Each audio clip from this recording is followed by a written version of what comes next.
Hi friends, my name is Chaitanya Bhatke and welcome back to my YouTube channel. A big news coming in from the Indian camp that unfortunately both Ravindra Jadeja and KL Rahul have been ruled out of the second test match, which is going to begin from Feb the 2nd at Vishakhapatnam due to injuries. Ravindra Jadeja has unfortunately suffered a hamstring injury on the 4 days play. When he was batting, he felt some discomfort, and KL Rahul has suffered right quadriceps pain as a precautionary measure, so Rahul will miss the second test match.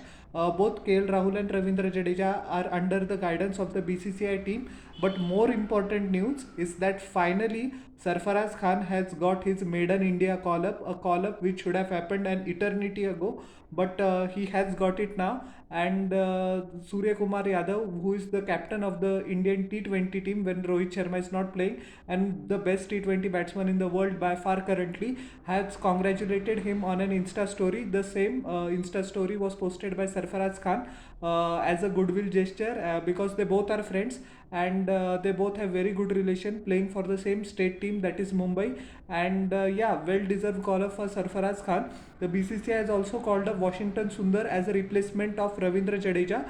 Sundar actually took 2 wickets and scored a half century in the second innings as well. In the second unofficial test versus England Lion while playing for India A.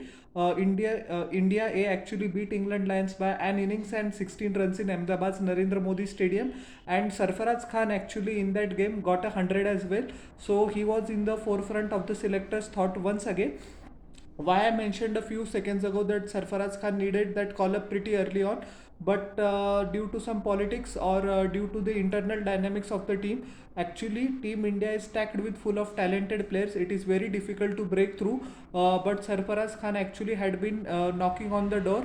No, knocking on the door is not a appropriate metaphor. He was actually banged the door down from at least 2018 2019. His average is 69.66 in first class cricket, which includes the Duleep Trophy, the Ranji Trophy, and while playing for India A as well. Can you believe that? He has also scored hundreds against visiting India A teams, against opposing A teams, I beg your pardon. In 43 first class games, he has scored 3,692 runs at 69.66, which includes 13 massive hundreds, and 10 times he has crossed the 50.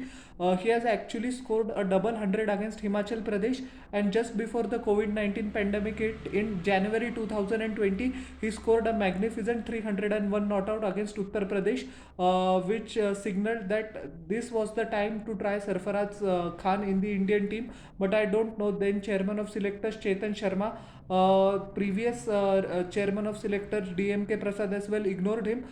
He has some off-field issues as well. He famously gave the middle finger or made some lewd gesture to Mumbai selectors in 2015 after scoring a match-winning knock for Mumbai in the under-19 semi-final.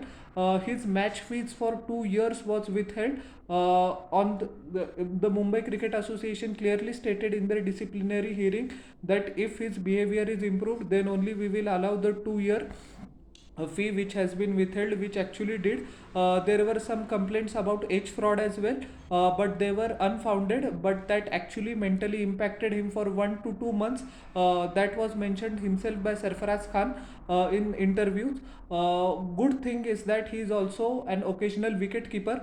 He has started wicket keeping from Mumbai regularly from January 2022. He has also been the wicket keeper for Delhi Capitals in a few games, if you saw in the 2023, the last IPL season. So that is a positive news. He bowls some leg breaks as well, but I don't think so his leg break is going to be of any use. His primary skill is as a batsman. Plays the sweep shot really good, is a very street smart cricketer, rotates the strike. There were some real issues about his fitness in the past. That's why RCB, his franchise, who had showed tremendous faith in him, actually released him in 2018 because he wasn't working on his game as well as his fitness. He was eventually picked up by Punjab Kings, and in 2022 IPL auction, Delhi Capitals bought him. Last year, he had played pretty well in some of the opportunities he got, but as you know that Delhi Capitals top order is stacked up. He only gets opportunity in the middle order, but he did well reasonably as compared to the amount of chances he got. So all in all, he kept performing for Mumbai in first class cricket. In this season also his average is above 45, which is excellent. And in the previous seasons his average has been almost every time above 50 or 55, therein and thereabout. And as we know that in my humble opinion, the Ranji Trophy currently has more standard than the county cricket, so it is very difficult to perform day in and day out. And despite the fact of many rejections that he has unfortunately undergone, he has still kept his faith in the system. His fitness level has improved drastically and dramatically, and his career has been full of up and down. Hopefully he makes full use of this opportunity. Likewise, he should be included as a direct, he has been included in the team as a direct replacement of KL Rahul. So I think 99.9% he is going to make his debut for India on February the 2nd at Vishakhapatnam, unless and otherwise the team management does some unexpected call. But better late than never. He completely deserves it, and Team India should actually play him. If you know that despite the fact of performing many years, their last 1 or 2 year in international cricket was not good for Cheteshwar Pujara as well as Ajinkya Rahane. So they have gone in with Shubman Gill as well as Shreyas Iyer, who dramatically have also not performed up to their expectation in the longest format of the game.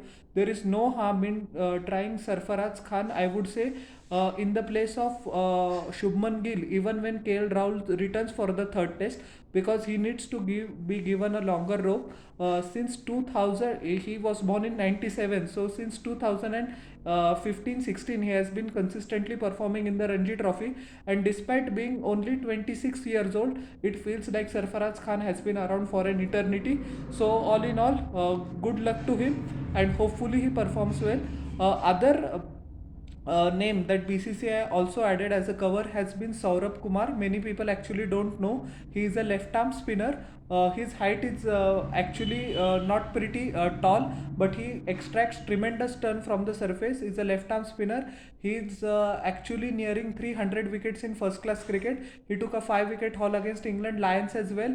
So all in all, he has been performing consistently well. He was selected for Team India's test team as a reserve many times before, but hasn't been able to break into the playing 11. Unfortunately, his career has coincided with the likes of Akshar Patel as well as Ravindra Jadeja, so it becomes very difficult to get a test cap. But he has been named as a replacement, although he will play no part in the test match. So how did you like my analysis of the Sarfaraz Khan's inclusion news, as well as the update regarding KL Rahul and Ravindra Jadeja's injury? Please tell me in the comment section below, and don't forget to like, share and subscribe to my channel, and press the bell icon for further notifications. We'll meet in the next video.